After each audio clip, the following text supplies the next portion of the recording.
L'oreille se compose de 3 grandes parties. L'oreille externe, qui est constituée du pavillon et du conduit auditif externe.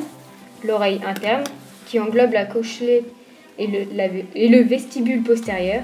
Et l'oreille moyenne, qui contient le tympan, le marteau, l'enclume, l'étrier, la trompe d'Eustache, ainsi que la mastéoïde.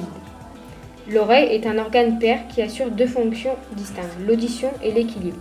En tant que siège de l'ouïe, elle capte les sons au niveau du pavillon interne.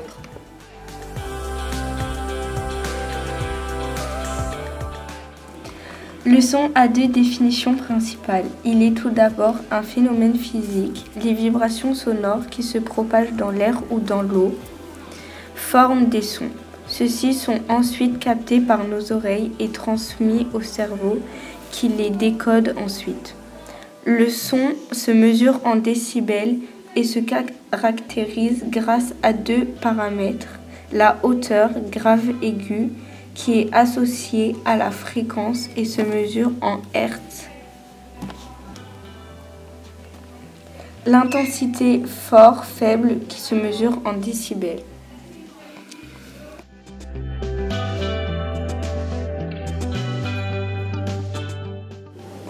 Plusieurs éléments déclencheurs pouvant entraîner des risques auditifs. L'exposition à des bruits trop forts et sur une longue période. Écouteurs ou casques sur les oreilles par exemple. L'endormissement avec les écouteurs dans les oreilles. L'exposition soudaine brutale à un son très fort. Cela peut entraîner un traumatisme sonore. Les pratiques à risque ont des effets négatifs sur la santé physique et mentale, avec notamment des conséquences irrémédiables sur l'audition. Ces effets néfastes sur l'audition peuvent être prévenus, évités. Des moyens de s'en protéger existent.